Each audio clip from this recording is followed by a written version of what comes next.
Lecture में मैंने पहले वाले लेक्चर में क्या देखा था, सबसे पहले मायोग्लोबिन देखा था, उसको डिस्कस किया था। सेकेंड लेक्चर में हमने क्या देखा था, हीमोग्लोबिन, उसको कंप्लीट डिस्कस किया था। अब हमारा जो है वो दोनों हेम यूनिट था। अब हम नॉन हेम यूनिट पे फोकस करेंगे, ठीक है।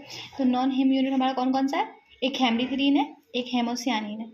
हेमडीथ्रीन और हेमोसियानिन ये दोनों नॉन हेम यूनिट है। हेमडीथ्रीन और हेमोसियानिन दोनों में हेम ग्रुप है, लेकिन ये दोनों नॉन हेम यूनिट है। हेमोग्लोबिन मायोग्लोबिन दोनों एक जैसा जो है वो हेम यूनिट है, ठीक है। तो हेमडीथ्रीन का पहले फंक्शन देखते हैं। It is a non heme unit present, मैंने बोल दिया इसमें हेम यूनिट प्रेजेंट नहीं है। It is non heme protein, ना ये हेम प्रोटीन है, ना इसमें हेम यूनिट प्रेजेंट है, ना हेम प्रोटीन है। हमें दिखाया था हेम यूनिट कैसा होता है, Fe+4 फायरिन, तो इसमें प्रेजेंट नहीं है वो, और ना ही हेम नॉन हेम और प्रोटीन भी प्रेजेंट नहीं है इसमें। एक्टिव मेटल इसका कौन सा है, एक्टिव मेटल इसका Fe2+ है, ठीक है। इसका फंक्शंस क्या है, फंक्शन है transport of O2 invertebrates, transport O2 को ट्रांसपोर्ट करता है ये इन्वर्टमेंट में, ठीक है। तो इनके फंक्शंस है ट्रांसपोर्ट ऑफ O2 इन इन्वर्टब्रेट्स। इन्वर्टब्रेट्स मतलब कि ऐसे प्राणी जिसमें रीढ़ की हड्डी नहीं होती है, ऐसे प्राणी जिसमें जैसे मक्खी, मकड़ा, मच्छर ऐसे है ना, तो इनमें रीढ़ की हड्डी नहीं होती, वहाँ पे ऐसे वहाँ पे O2 ट्रांसफर करता है, ठीक है। 3 type of protein chain are present, 3 तरह का प्रोटीन इसमें प्रेजेंट होता है, एक एस्पार्टिक एसिड, ग्लूटामिक एसिड और एक हिस्टीडीन। 3 तरह का प्रोटीन इसमें प्रेजेंट होता है। ये देखो, एस्पार्टिक एसिड है और ये ग्लूटामिक एसिड है, ठीक है, एक हिस्टीडीन। 3 तरह का प्रोटीन इसमें होता है। तो सबसे पहले हम डीऑक्सी हेमडीथ्रीन के बारे में देखेंगे। डीऑक्सी हेमडीथ्रीन में 2 फेरस एटम है, ये देखो एक फेरस है और ये एक फेरस है, 2 फेरस एटम है, एक का कोऑर्डिनेशन नंबर 6 है, एक का कोऑर्डिनेशन नंबर 5 है। देखते हैं हम, ये देखो F2 है ना, इसका कोऑर्डिनेशन नंबर 1 2 3 4 5 6 है ना, 3 1 2 3 4 5 6, कोऑर्डिनेशन नंबर 6 है इसका, ठीक है। 3 मतलब कि ये 6 बॉन्डेड बना चुका है, 1 2 3 4 5 6, और इसका है वो 5 है, 2 और 3 5, तो इसका कोऑर्डिनेशन नंबर 5 है, इसका 6 है, ठीक है। ये डीऑक्सी हेमडीथ्रीन है। डीऑक्सी हेमडीथ्रीन में हम O2 डालेंगे तो फिर ऑक्सी हेमडीथ्रीन बनेगा। देखो, डीऑक्सी हेमडीथ्रीन में ऑक्सीजन को ऐड करते हैं, जब ऑक्सी हेमडीथ्रीन बनाते हैं उसको, तो ये किस तरह से ऑक्सीजन ऐड हुआ है, यहाँ देखो ऑक्सीजन के ऊपर जो लोन पेयर उसको यूज़ किया H और उसका पॉजिटिव चार्ज है, और यहाँ पे जो ऑक्सीजन का लोन पेयर या हाइड्रोजन के साथ बॉन्डिंग कर रहा है, तो ये कंप्लीट स्ट्रक्चर किसका है, ऑक्सी हेमडीथ्रीन का है, ठीक है, ऑक्सी हेमडीथ्रीन। लेकिन अब इसका कोऑर्डिनेशन नंबर इसका भी 6 हो गया, इसका भी 6 हो गया। कैसे, यहाँ पे 1 2 3 4 5 6 6 कोऑर्डिनेशन नंबर इसका भी है, और यहाँ देखो 1 2 3 4 5 6 6 कोऑर्डिनेशन नंबर इसका भी हो गया। तो आफ्टर बाइंड ऑक्सीजन क्या होता है, दोनों का कोऑर्डिनेशन नंबर इक्वल हो जाता है। पहले वाले में डीऑक्सी में देखा था हमने, एक का 5 था और एक का 6 था, लेकिन अब ऑक्सी के साथ कोऑर्डिनेट करने के बाद, ऑक्सीजन के साथ कोऑर्डिनेट करने के बाद दोनों का कोऑर्डिनेशन नंबर जो है वो 6 हो चुका है, ठीक है। तो यहाँ पे O2 बाइंड इन अ पर ऑक्साइड फॉर्म, O2 2 नेगेटिव में फॉर्म होता है, ठीक है, बाइंड होता है। O2 बाइंड होता है कैसे, कौन से फॉर्म में, O2 2 नेगेटिव आएगा एग्जाम में जब पूछने के लिए कि O2 जो हेमडीथ्रीन और ऑक्सी जो डीऑक्सी हेमडीथ्रीन में जब ऑक्सी हेमडीथ्रीन होता है तो वो ऑक्सीजन कौन से फॉर्म में बाइंड होता है, बहुत सारा होता है ऑप्शन, तो वहाँ पे पर ऑक्साइड लिखना, O2 2 नेगेटिव लिखना, ठीक है। तो number of cooperative effect is observe, और उसके बाद है 113 एमिनो एसिड आर प्रेजेंट में, इनकी डिटेल बता रही हूँ, और इसकी जो स्ट्रेचिंग फ्रीक्वेंसी है वो 8000 सेंटीमीटर इनवर्स है। तो ये सारे डिटेल एज पूछ लेते हैं सीधे, एमिनो एसिड कितने प्रेजेंट है, तो आप बता देना 113। यहाँ पे कोऑपरेटिव इफेक्ट नहीं ऑब्जर्व होता है। कोऑपरेटिव इफेक्ट क्या होता है, जब हम किसी ऑक्सीजन को बाइंड करते हैं, तो हमने देखा था हीमोग्लोबिन में, जब हम एक ऑक्सीजन को बाइंड कर लिए, जब हम उसको बाइंड करने के बाद उसके साथ दूसरे ऑक्सीजन को बाइंड करने जाते हैं, तो हमारे लिए ईजी हो जाता है।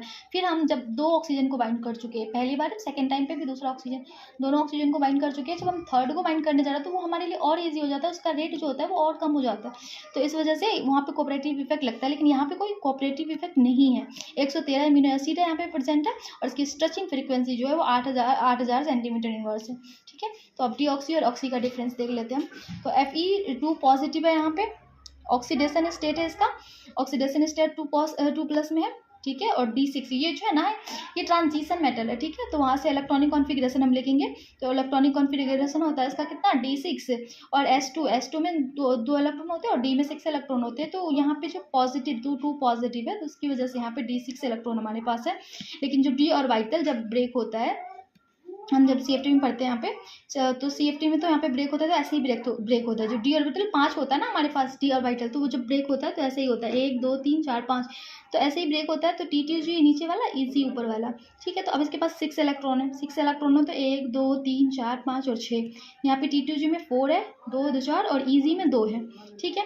यहाँ पे जो देखो Fe2+ ऑक्सीडेशन स्टेट में यहाँ पे D5 है, D5 में T2G में 3 है, EC में 2 इलेक्ट्रॉन है।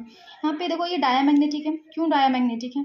क्योंकि due to FMCT, anti ferromagnetic coupling. Anti ferromagnetic coupling का मतलब हो गया कि हम एक और Fe2+ जो उसके साथ में है उसके साथ हम लेंगे, तो ये तो ऑलरेडी कपल कर चुके होंगे, उसमें भी कपल कर चुके होंगे। इसके जो 4 अलग अलग इलेक्ट्रॉन बचे हैं तो वो दूसरे Fe2+ के 4 अलग अलग इलेक्ट्रॉन के साथ कपलिंग करेंगे, एंटी फेरो मैग्नेटिक कपलिंग, उसके बाद ये डायामैग्नेटिक हो जाएगा। ऐसे तो हम जानते हैं ना कि जिसका इलेक्ट्रॉन खाली होता है, फिल नहीं होता है, तो वो पैरामैग्नेटिक होता है, हमें पता है, और हमने इसको याद भी रखा रहा था। जो अकेले परा होता है वो पैरामैग्नेटिक होता है, लेकिन अभी ये डायामैग्नेटिक होगा क्योंकि ये एक और D6 के साथ कपल कर जाएगा एंटी फेरोमैग्नेटिक कपलिंग की तरह, ठीक है। ऐसे देखो कैसे कर रहा है ये।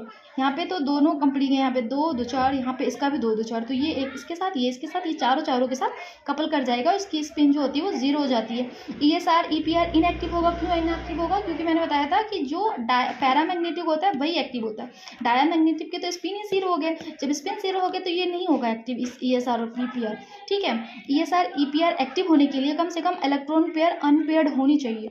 नहीं है यहाँ पे अनपेयर्ड इलेक्ट्रॉन, ड्यू टू फिर एंटी फेरोमैग्नेटिक कपलिंग, इसकी वजह से कपल हो चुका है, इसकी स्पिन 0 हो चुकी है, तो ये इनएक्टिव हो जाएगा, एक्टिव नहीं होगा।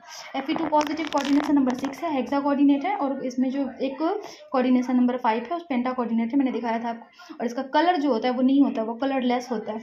लेकिन ऑक्सीहेमडेथिरिन में हमने देखा डायमैग्नेटिक हो रहा है, ये भी सेम रीजन से 5 है, तो सेकंड वाले का 5 के साथ वो कपलिंग कर जाएगा। ये देखो कपल कर गया, स्पिन इसकी भी 0 है, और 0 होने की वजह से ये भी इनएक्टिव होगा। ESR EPR, इसका कलर वायलेट कलर होता है due to ligand to metal charge transfer. Ligand metal को चार्ज ट्रांसफर कर रहा है, जो Fe2+ के साथ जो लिगांड है ना वो उसको चार्ज ट्रांसफर कर रहा है, इसकी वजह से इसका कलर जो है वो वायलेट कलर होगा। ये तीनों 3+ में कोऑर्डिनेशन नंबर 6 है, इनका बोथ देखा था हमने, एक बार और देख लेते हैं। यहाँ देखो ये कोऑर्डिनेशन 6 है, 5 है। आफ्टर डीऑक्सी, देखो ये जब ये ऑक्सी हो जाता है तो यहाँ पे ऑक्सीजन बाइंड होने के बाद दोनों की जो कोऑर्डिनेशन नंबर है वो दोनों का 6 हो जाता है। अब हम हेमोसियानिन देखते हैं।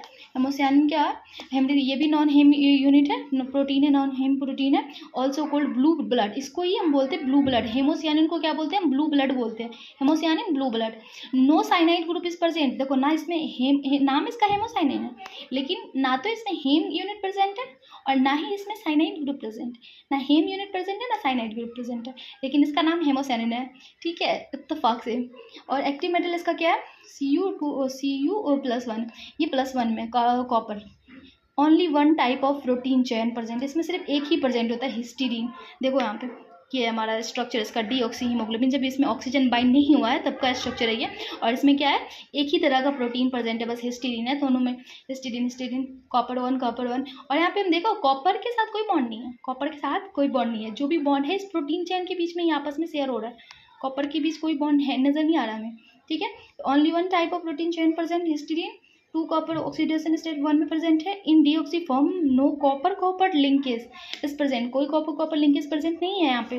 Protein chain are bonded with each other. Protein chain, ये देखो हिस्टीडीन और ये हिस्टीडीन, ये दोनों आपस में बॉन्डेड है, लेकिन कॉपर का कोई लिंकेज नहीं है यहाँ पर, ठीक है। कोऑर्डिनेशन नंबर 3 है। दोनों कॉपर का कोऑर्डिनेशन नंबर 3 है। इन दोनों के बीच का जो बॉन्ड है वो 450 pm है, 450 pm है। और देखो ऑक्सीजन के बाइंड करने के बाद स्ट्रक्चर किस तरह से बन गया इसका जो बीच का जो रेडियस है वो भी चेंज हो गया, 360 पिकोमीटर हो गया 450 से। ये ऑक्सी हीमोसियन है जिसमें ऑक्सीजन है। बहुत copper present in coordination number 5 में है। यहाँ पे 3 में था, यहाँ पे 5 में है। It can also be represented as, इस तरह से भी इसको हम रिप्रेजेंट कर सकते हैं, ठीक है। ऑक्सीजन बाइंड करने के बाद इस तरह से और इस तरह से ऑक्सीजन बाइंड हो चुका है। तो अब हम डीऑक्सी और ऑक्सी हीमोसियानिन का थोड़ा सा डिफरेंस देख लेते हैं। इसमें कोई डिफरेंस नहीं है, सब सेम ही है। कॉपर +1 में, यहाँ पे कॉपर +2 में है बस। यहाँ पे देखो ये कंप्लीट फिल्ड है, D10 complete filled. No unpaired electron is present. जब प्रेजेंट ही नहीं है अनपेयर्ड इलेक्ट्रॉन तो ऑफकोर्स डायमैग्नेटिक होगा। ESR EPR बिल्कुल एक्टिव नहीं होगा, इनएक्टिव है, कलरलेस है, और कोऑर्डिनेशन नंबर दोनों का 3 है, मैंने देखा है पीछे।